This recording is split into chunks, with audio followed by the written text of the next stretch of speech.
बार बार तुम शंका करते हो, इसी बात पर शंका करते हो कि हम कैसे परमात्मा।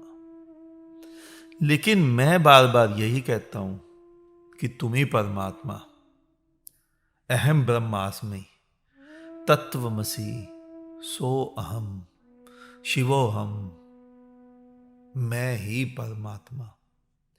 लेकिन ये वचन बुद्धों के वचन ना तो देह से कहे जाते हैं और ना ही देह के लिए कहे जाते हैं।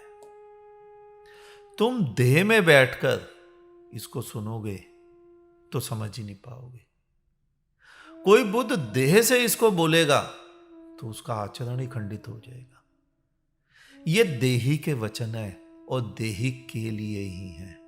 ये ब्रह्म के वचन है और ब्रह्म के लिए ही है।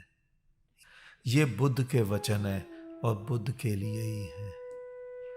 बुद्ध जहां होते हैं, बुद्धत्व जहां घटता है, वहां तो बस कुछ घट ही जाता है। वहां से तो सभी कुछ सिमट ही जाता है। वहां से तो सभी कुछ साफ ही हो जाता है। राह के किनारे तुम खाना बदोश लोगों को देखते हो।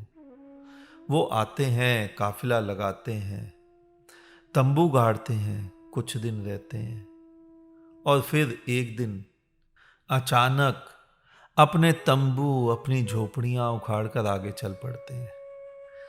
अब यह थोड़े ही कि वो वहां पेड़ पौधे भी लगाते हैं, वो वहां उनकी निशानी में रह जाते हैं। नहीं, वहां कुछ भी नहीं लगाते, वहां कुछ भी नहीं बचता। अगर वहां कुछ बचता है तो शायद कुछ राख जो कभी उन्होंने चूल्हे में जलाई होगी। इसी प्रकार बुद्ध बुद्ध जो आग भीतर जलाते हैं, जिसमें तपकर जलकर वो कुंदन बनते हैं, जैसे ही बुद्धत्व घटता है तो वहां वो व्यक्ति नहीं रहता। वहां बचती है उस व्यक्ति की दो चुटकी राख। तुम्हारी देह वो राख के ही बराबर है। बुद्धत्व तो घट गया, जिसे घटा वो तो उसी बुद्धत्व की आग में जल मरा। अब वहां कौन बचा? अब वहां वही बचा जो तत्वमसि, जो ब्रह्म, जो परमात्मा है।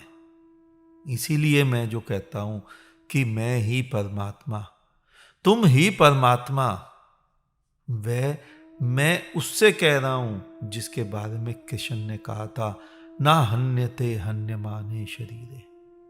और वही तो ब्रह्म है, वही तो परमात्मा है। उसका ना आदि है ना अंत है। देही देही से ही बातें कर रहा है, देही देही को ही समझा रहा है। ब्रह्म ब्रह्म के ही बारे में बोल रहा है और ब्रह्म से ही बोल रहा है। वो ना तो जन्मता है, ना मरता है, ना ही उसे कोई कर्म बंधन ही है। लेकिन तुम ही नहीं मानते, क्योंकि तुमने शरीर को ही मैं मान रखा है। और उसमें और शरीर में इतनी अधिक नजदीकी है कि दोनों अलग अलग हैं, यह तुम्हें ज्ञात ही नहीं हो पाता।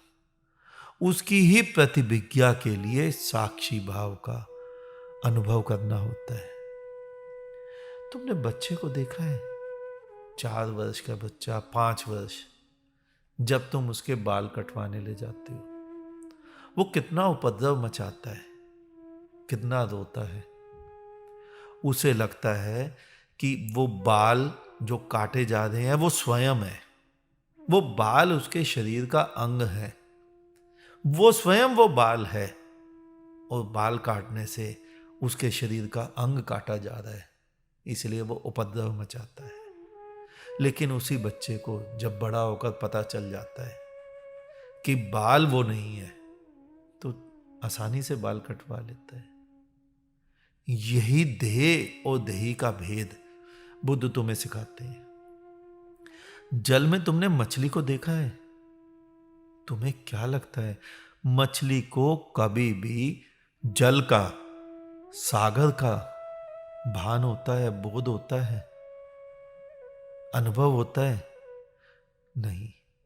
उसे कभी भी सागर का जल का बोध नहीं होता है।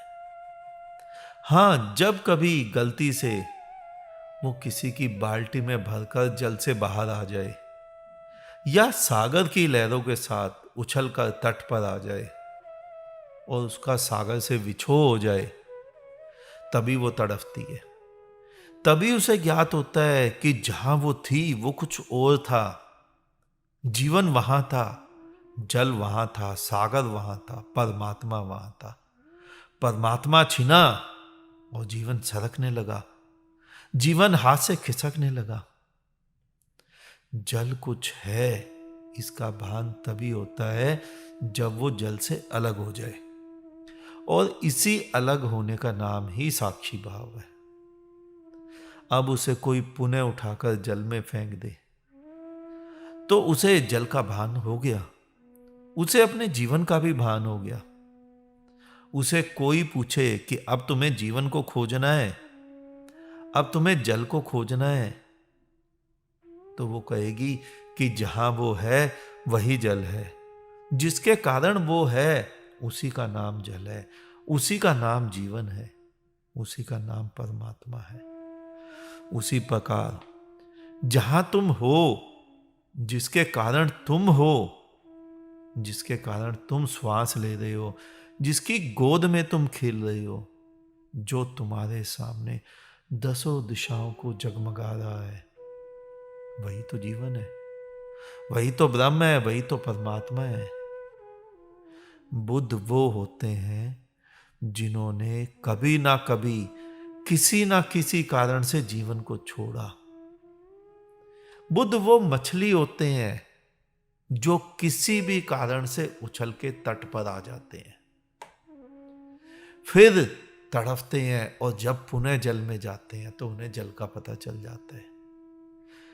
यही सिद्धांत बुद्धों पर लागू होता है, और यही फार्मूला है उस ब्रह्म के अनुभव करने का। जिस दिन वो तड़फ इतनी होगी कि तट के बाहर पड़ी मछली की तरह जीवन जाने लगेगा, उसी दिन उस ब्रह्म का पता चलेगा। उसी दिन तुम्हें उसका अंदाजा लगेगा वो कौन है।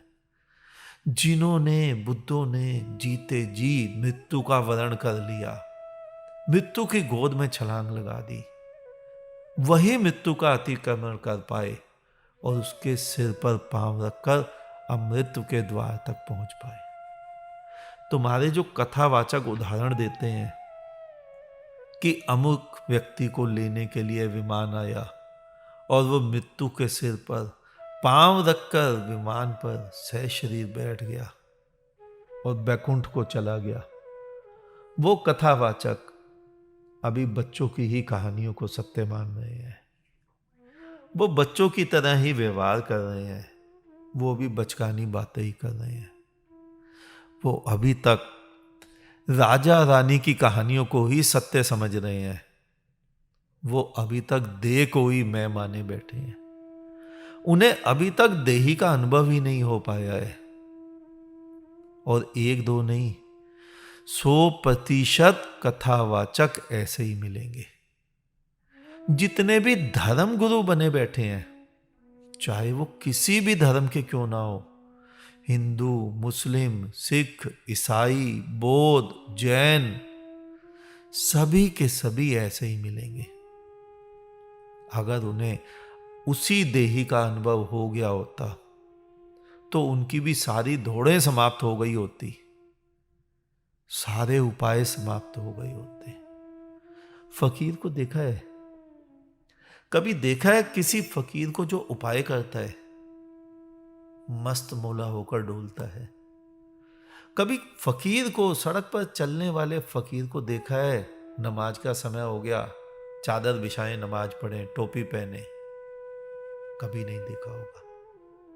जिसको उसका अनुभव हो गया, जिसको पता चल गया मैं ब्रह्म हूं, वो क्यों उपाय करेगा? किसके लिए करेगा? उसे पता चल गया कि अब कहीं जाना ही नहीं है, अब किसी को पाना ही नहीं है, सारी दौड़ें समाप्त हो गई। तो वो जो उपाय करे जा रहे हैं तुम्हारे धर्म गुरु, बिल्कुल 100% उन्हें देही का अनुभव नहीं हो पाया है। किसी भी धर्म की हो, सभी ऐसे ही है। अगर देही का अनुभव हो गया होता तो उपाय छूट गए होते, लेकिन सभी तो दौड़ रहे हैं। उनकी मंजिल तो अभी बहुत दूर है। उन्होंने तो अभी तक देह को ही देही माना हुआ है। वो तो अभी तक बच्चे की भांति खेलों में ही मस्त हैं। बच्चे रेत के घर बनाते हैं, देखते हो तुम। वो बड़े बड़े मंदिर बना लेते हैं। बच्चे उसमें प्लास्टिक के खिलौने रखते हैं, वो अष्टधातु की प्रतिमाएं रख लेते हैं। बच्चे उन खेल खिलौनों को सजाते हैं, संवारते हैं। तुम्हारे धर्मगुरु उन धर्म नामक मंदिरों, मस्जिदों, गिरजे, गुरुद्वारों की सेवा कर रहे हैं। वो उनमें खिलौने रख रहे हैं, उत्सव मना रहे हैं। उन्हीं धार्मिक पुस्तकों की पूजा कर स्वयं को धन्य धन्य मान रहे हैं। बच्चे गुड्डे गुड़ियों का ब्याह रचाते हैं। तुम धार्मिक उत्सव मनाते हो। बच्चों के बालों को काटा जाता है तो बच्चे रोते हैं। बुद्ध तुम्हारे धर्मों का खंडन करते हैं तो वो रोते हैं। अंतर क्या है? अंतर क्या है देखो। बुद्ध मरते हैं तो शांति से मरते हैं, जैसे देह मर रही है मरती रहे। लेकिन तुम्हारे धर्म गुरु जब मरते हैं तो वो यही अनुभव करते हैं कि शरीर मर रहा है, वो मर रहे हैं। अंतर कितना है? अंतर कैसा है तुमने देखा? तुम ही परमात्मा हो। मेरे वचन से केवल इतना ही तात्पर्य है कि मैं कह रहा हूं कि वो जो मेरी बात सुन रहा है, वो जो मुझे देख रहा है, वो जो मेरे सामने बैठा श्वास ले रहा है, वो जो सृष्टि में जी रहा है, वो जो आनंद से उड़ रहा है, वो जो कण कण को गतिमान रखे है, वो जो सबके भीतर आनंद भर रहा है, वही तो परमात्मा है। लेकिन तुम्हारी देह में और उसमें इतनी नजदीकी है कि तुम्हें ज्ञात ही नहीं हो पाता। तुम उन दोनों को भिन्न समझ ही नहीं पाते। अच्छा ये बताओ, रात को चांद देखते हो तो बताओ चांद कहां है? तुम कहोगे आकाश में। मैं पूछूंगा कि चांद और आकाश में कितनी बड़ी दूरी है, कि चांद से आकाश कितनी दूरी पर आरंभ होता है, देखकर बताओ। तो तुम कहोगे कि चांद की सतह जहां समाप्त होती है वहीं से आकाश की सीमा आरंभ हो जाती है। एक बाल बराबर भी तो अंतर नहीं है। अब मैं यही बात सूर्य के विषय में पूछूं तो भी तुम यही कहोगे। बिल्कुल ठीक है कि जहां पर भी सूर्य की सतह समाप्त होती है वहीं उसी बिंदु से आकाश की सीमा आरंभ हो जाती है। लेकिन शायद तुमने कभी भी नहीं सोचा होगा कि यही नियम पृथ्वी पर भी लागू होता है, क्योंकि जब तुम चांद पर खड़े होकर पृथ्वी को देखोगे तो यही नियम तो लागू होगा। अब बताओ, पृथ्वी की सतह से आकाश की सीमा जब आरंभ होती है तो तुम कहां खड़े हो? दिमाग चकराया? तुमने कभी सोचा भी ना होगा कि ऐसा भी हो सकता है। हां, तुमने सही सोचा। हम सब पृथ्वी के ऊपर ही खड़े हैं, लेकिन है तो आकाश में ही। आकाश कोई पृथ्वी से 50 किलोमीटर ऊपर से थोड़ा ही आरंभ होता है। ये जो अनगिनत विराट ग्रहों का ब्रह्मांड है, इस सभी को तो आकाश कहते हैं। ये सभी अनगिनत आकाश में ही तो हैं। हजारों लाखों गैलेक्सियां सभी आकाश में हैं। तो तुम कहां हो? लेकिन नजदीकी इतनी है कि तुमने शायद कभी महसूस ही नहीं किया होगा। परमात्मा और तुम में भी इतनी ही नजदीकी है कि तुम शायद कभी भी देख ना सको। बुद्धों ने मृत्यु के सिर पर पांव रखकर उसका उल्लंघन किया होता है। उन्होंने देह से ऊपर उठकर, देह को छोड़कर, देह से बाहर हटकर देह को देखा होता है, तो वे पाते हैं कि कुछ और है ही नहीं, वह देह नहीं है। तो बुद्ध जो कहते हैं कि वही परमात्मा है, वो ठीक ही कहते हैं। और वही परमात्मा है और तुम नहीं हो, ऐसा मत सोचना, तुम भी परमात्मा। तो मेरे जो वक्तव्य हैं, जो मैं कह रहा हूं, मैं परमात्मा, उससे केवल इतना ही मतलब है, मैं भी परमात्मा, तुम भी परमात्मा। मैंने तुम्हें कई बार समझाया है, जिस दिन तुम बुद्धत्व को प्राप्त करोगे, जिस दिन तुम्हारी आंख खुलेगी, तुम स्वयं को वहीं पाओगे जहां मैं खड़ा हूं। मेरे तुम्हारे में कोई भेद नहीं, और तुम और मैं खड़े हैं, ये भी कहना गलत होगा। तुम पाओगे कि वहां ना तुम हो ना मैं हूं, वहां कुछ खड़ा है। हम दो भी नहीं बचेंगे। यही तो बुद्धत्व है, इसी को तो बोध कहते हैं। यही तो अहम ब्रह्मास्मि का अनुभव है। ये जो तुम्हारे धर्म गुरु तुम्हें मूढ़ बनाते रहते हैं और स्वयं को ज्ञानी, सिद्ध, महात्मा कहते हैं, और तुम्हें अज्ञानी, मूढ़ और मनुष्य कहते हैं, ये केवल अपने स्वार्थ के वश अपनी अपनी दुकानें ही चलाए जा रहे हैं और तुम्हें मूढ़ बनाए जा रहे हैं। तुम देह नहीं हो, तुम देही हो। तुम जिसे ढूंढ रहे हो तुम वही हो।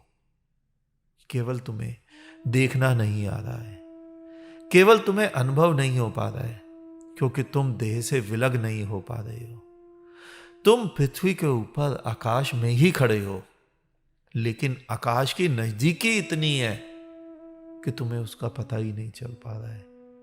तुम्हारे मन में एक भ्रम फैला दिया गया है, आकाश बहुत दूर है, परमात्मा वैकुंठ में रहता है, स्वर्ग में रहता है, जन्नत में रहता है, गोलोक में रहता है, ईश्वर कहीं और रहता है। वो भ्रम उन सभी ने अपनी अपनी दुकानें चलाने के लिए ही फैलाया है। जिस दिन वो भ्रम टूटेगा, जिस दिन किसी बुद्ध के वचन तुम्हारे हृदय पर चोट करेंगे, तुम्हारी जड़ता टूटेगी, तुम्हारी जड़ता मिटेगी, तो तुम उस परमात्मा को वहीं देख पाओगे, उस परमात्मा का अनुभव चारों तरफ कर पाओगे। तुम पाओगे कि तुम उस परमात्मा की गोद में ही खेल रहे हो। आज इतना ही, शेष किसी और दिन। अंत में तुम्हारे भीतर बैठे परमात्मा को मेरा नमन। तुम सभी जागो, जागते रहो।